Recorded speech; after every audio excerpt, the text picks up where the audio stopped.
Hi everyone, I'm Gavin, and I go by Shapiro500 on Instagram. And in today's tutorial, I'm going to show you a bunch of seamless looping techniques that I use, and we're going to make this video. The focus of this tutorial is going to be animation, so I'm going to provide all the assets to you.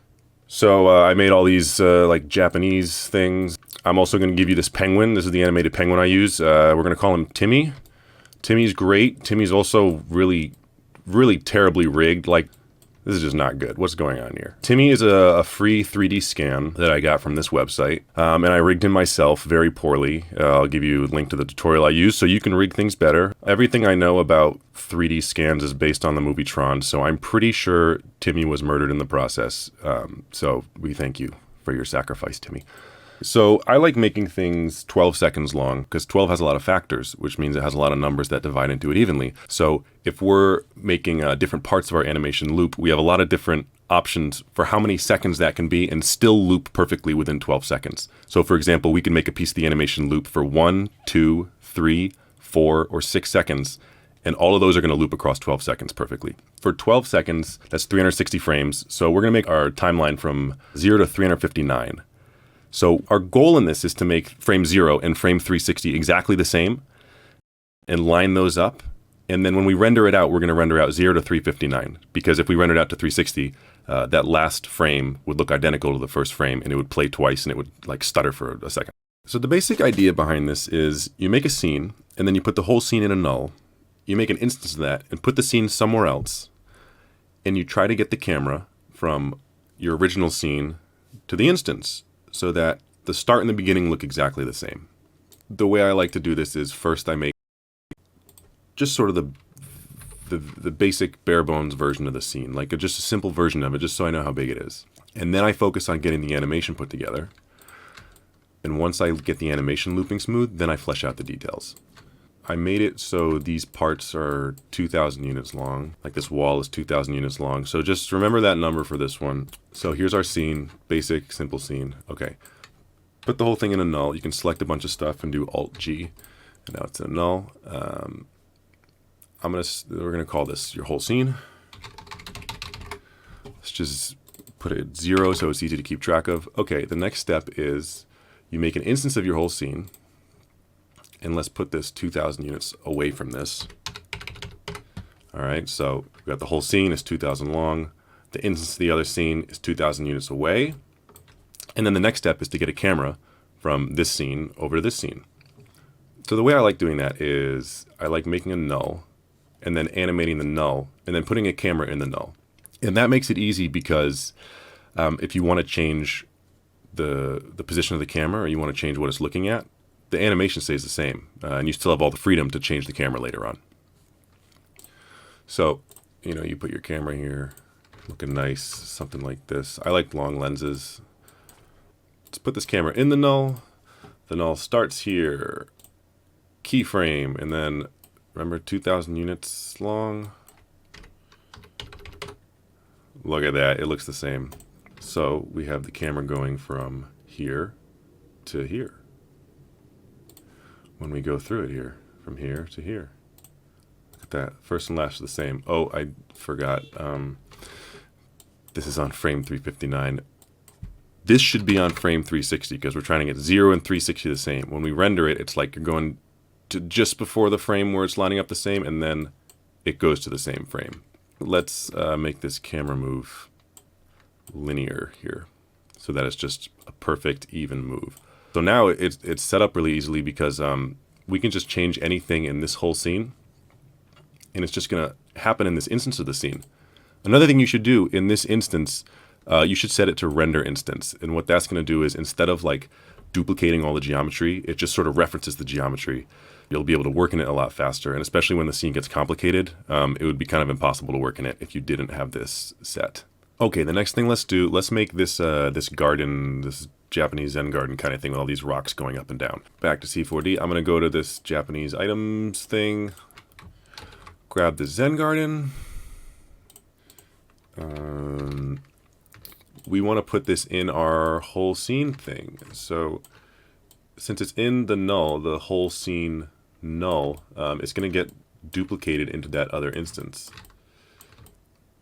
So now, how do we animate these so they loop perfectly? The way this thing is built, it's a fracture object with just a bunch of cubes in it.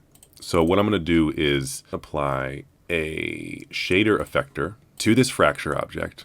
And what this is going to do is animate them up and down. The way you're going to do this, you take the shader effector, add in a noise. What the shader effector does, it basically says take this texture and use this to drive animation properties over everything in this fracture object. So with a noise, what you can do is, let's go to the parameters. Instead of scale, let's have it do position because we want these to go up and down.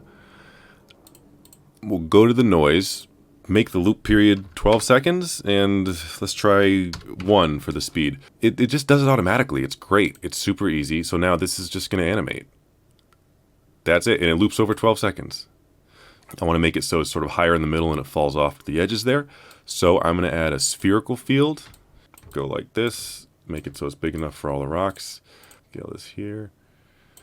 And because we set this up in a way where it's duplicating it, it's already set up over here. It's already in the other instance. So if we go to our camera and play it through, it's still gonna loop. All right, so the next thing that we're gonna animate is this column going up and down. Let's go to our Japanese items thing. Let's take this big column and let's put it in this Zen Garden. So let's start on frame 0. So let's put a keyframe at 0 for the Y position. And let's make this go down in 3 seconds and then back up in 3 seconds. So in 6 seconds, it'll get back to the same point that it's at.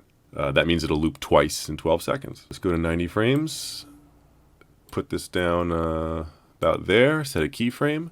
And now let's make that loop. In your timeline, you can go to the position of this column, and what you need to do is set this to oscillate. So it's going to say go to this keyframe, and then because we're on oscillate, it's going to go back to the initial keyframe, and it's just going to keep doing that. And because this is 3 seconds, we're going to be back up to where we started in 6 seconds, and that goes into 12 seconds. So this should loop seamlessly now. The next thing we want to do is we want to get this to spin around over the whole duration. So we can set a keyframe for the rotation here. And then by the time we get to the end here, we want this to be 360. We'll set that keyframe. Let's make sure this is at a frame 360 too, because we want frame 360 to line up with frame 0. Other thing we should do is on the rotation, let's just make this a linear curve instead.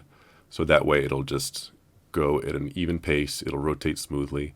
And you can see that when we go back to our camera, it's already in the instance. Everything is going smoothly. This is great, making great progress. All right, the next thing that we're gonna do is we're gonna animate these columns here. Where are they? So these columns are moving up and down randomly, just like these cubes that we made before. These columns are also, they're rotating, and I have them set up so that they're randomly rotating either clockwise or counterclockwise, and I'm going to show you how to set that up automatically too. Let's duplicate this whole Zen Garden. Let's put it over here. Rotate that. I'm going to clear out all those rocks, and I'm just going to keep this column because that's what we're going to be animating. Get rid of these tracks so we can just start fresh, and now just put a bunch of these around just however you want. I'm going to speed through this because we don't really need to see how this is done. Next step is to animate these. So what we're going to do, put them inside of a fracture object. Like this. Let's just put this in the middle of our garden here. Let's get all our columns in there. Take the shader effector that we animated before. Let's copy it over here. Don't need the field. And let's set this up for the columns. Basically, you just go to your columns fracture object and just drop that new shader effector in there. Everything disappeared. I think we gotta. I think we have to reverse the direction here. Let's see. Yeah, like this. So they're gonna go randomly from 0 to 125. And I'm going to tweak the settings on this noise because it looks like they're all just really high. I kind of want to have more dark points in the noise here so that there are more opportunities for them to be flush to the ground. Something like that. So now these are all going to go randomly up and down. And because this is still loop period 12, this is going to loop seamlessly as well. Okay, now the next thing we're going to do is we're going to get these columns to rotate randomly clockwise or counterclockwise. We're going to do that with the formula effector. So the formula effector is really, really powerful. It gives you a lot of control over animation. So let's make a formula effector. If you already clicked on this when you make it, it should be attached to it automatically. Let's call this random rotation. We want to affect the rotation. So I'm going to set this to 360, meaning one full revolution. And let's see, to break this down, let's just start by putting T for time in the formula field. So basically this is going to say the time in seconds is the number that's going to drive this value here. So at 1 second, it's going to move 360 degrees. So we can see that at 1 second, it moves 360 degrees around. So all of these columns get this formula applied to it. Obviously, that's pretty fast. So let's break this down a little bit. If we do T over 2, that means it's going to be every 2 seconds. This is still really, really fast. Let's do T over 6. Let's see what that looks like. Okay, so now these are all rotating at the same speed together, and we want them to alternate. So we want some of them to be rotating clockwise, some to be counterclockwise. How do we do that? The basic idea is we want to add a random number, either 1 or -1, multiply that by 6. So that way we're going to get some that have 6 and some that have -6, and they're going to go in random directions. Let's start by just generating a random number from 0 to 1. We're going to add also a random seed here, just so if we don't like the random combination that it makes, we can change that later. This is going to generate a random number between 0 and 1. This is going to generate numbers with decimals, so we want to make this an integer. If we add round at the beginning here, it's going to round the number to the nearest integer. So now from this, the only values we can get are 0 and 1. Our goal is to get either 1 or -1 so that we can multiply that by 6, and then we're done. So right now, this is going to give us either 0 or 1. The way you can do this, you multiply the whole thing by 2. So now we're going to get a random number, either 0 or 2. And then if we subtract 1, now the only numbers that it can spit out are either -1 or 1. So then all we got to do is multiply this whole thing times 6. So now the random numbers that we can get are 6 or -6.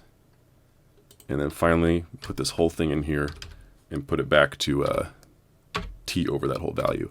So now some of these are going to be moving counterclockwise and some are going to be moving clockwise. One last thing that we can do, just to give this a little bit more variation, is to give them a different starting value, because they're all going to start at the same alignment, and then when they come back, they're going to end at the same alignment. So it would be nice if they had a little bit of variation in that. So you can just go and add a random effector, just change the parameter to rotation, make it 360. So now all of these are going to be a randomized value between 0 and 360, and they're also going to rotate in random directions. If you want to learn more about the formula effector, you can go to the help and type in appendix, and you should get a formula effector appendix, and this shows all of the different things you can put into the formula effector, and you can do a lot with it. Okay, next step. Let's animate this bamboo here on the side. So this bamboo is swaying ever so gently back and forth in the wind, and it's casting all these shadows here on the wall. So I'm going to show you how to loop this now. Back to our project. We got our Zen Gardens here.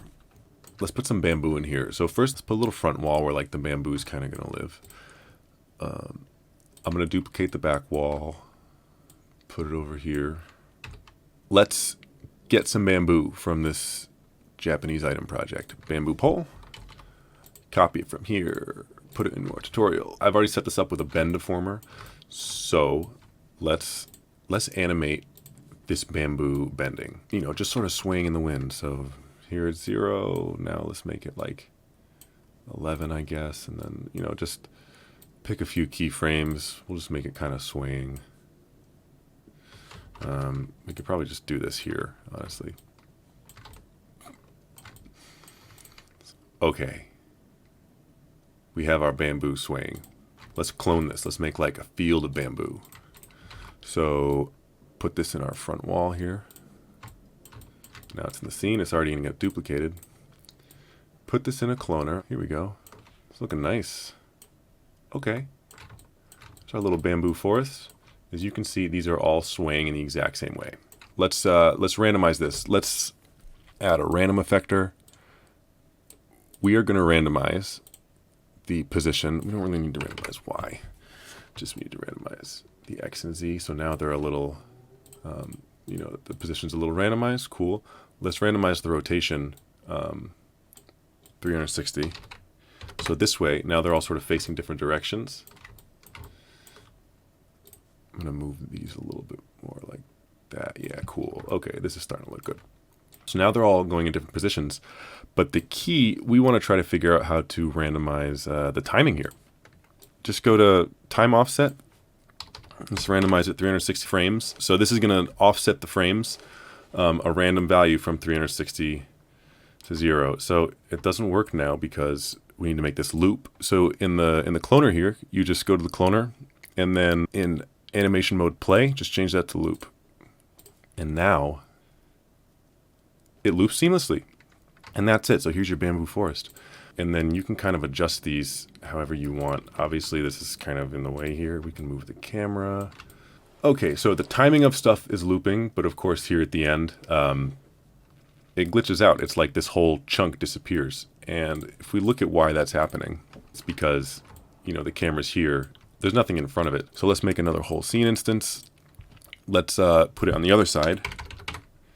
So it's here. So now hopefully when we go to the first and the last frame, these are going to be, oh yeah, look at that. It's all set. Perfect. Okay, so one more major step in this. If you look closely, you can see that the scene is covered in penguins. So we have to add penguins to our scene. So let's go to our Timmy project here. Let's grab Timmy. And we're going to put Timmy all over the place. Here's Timmy. He's in our scene.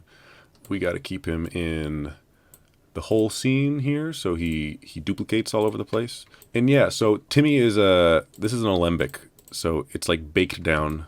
There are no keyframes you can change. What I like doing to offset the timing a little bit, I'm gonna make another one. Put him over here. If you right click on this and do select children, it selects all the parts that are in here. You got to do this to change anything about an alembic because it has like a million parts in it. I'm going to offset this one minus 15 frames. The dancing animation is 1 full second, so they like stomp their feet twice a second. So this is basically just making it so one of these is going to be offset 15 frames. So they're just going in different directions. So some of these are going to be starting from 0. Some of them are starting 15 frames ahead of time. So it just gives it some variety. I'm going to call this one Timmy 15 just to just differentiate it. So the next step is to just put penguins all over everything you want. It doesn't really matter how you do that. That's up to you. Alright, so now we got our scene with a bunch of penguins dancing in it. Just to give it a little bit more variation, I like going in to each of these guys and offsetting some of them like by a frame or two. So that way it doesn't look like totally robotic. It looks like it's a little bit more realistic of a crowd. So just go to a few of them, select the children, and instead of like offsetting 15, do like 14 on this one. And then on these two, let's select the children here. Do like offset this like by 1 frame, and then this one we'll offset this one by 1 frame in the other direction. So now it's like it's more felt than seen, but it just gives it a little bit more of a natural look. So at this point, what I usually do is just check it out in the render. You know, we got to add a light in here. We don't have any lights, so this is an Octane. So let's fire up Octane render here. I'm gonna throw in daylight. Let's see, I'm going to make this just white. I don't want it to be like orange. And give us some light here. So now we got a light set up. So the next thing we want to do is make sure the first frame and the last frame line up in the render too. So go to your first frame, store this render buffer, hit your last frame, and we actually want to go 1 more frame to 360. Go through and see what's working and what isn't. As you can see, around here it looks like there is something that is not quite lining up right. I'm guessing that what's going on is that at the end, since this shadow is at such an angle, that the bamboo is not far enough to cast enough of a shadow over here. I think we just need to take this bamboo and move it up a little bit so that we get enough extra like shadows that'll cast the missing shadow over here. So if we go back here, let's go to the first frame. Let's store a render buffer so we can compare it, and then let's go to frame 360 and let's see how this looks now. Yeah, look at that. So it looks like that cleared it right up. So now I think we're good. I think we can render this and see if it actually ends up looping. A few other little final things. I never added an octane tag on this. This camera should have an octane tag. That'll let you choose a focus area. We don't want this to be autofocus. We're going to choose a focus area. We're going to bring up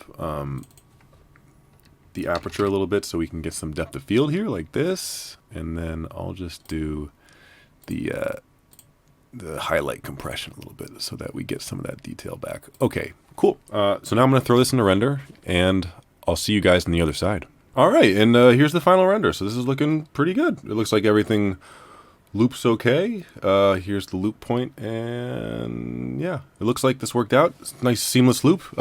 Yeah, so thanks for watching, guys. Let me know if you have any questions, and I'll do my best to answer them in the comments.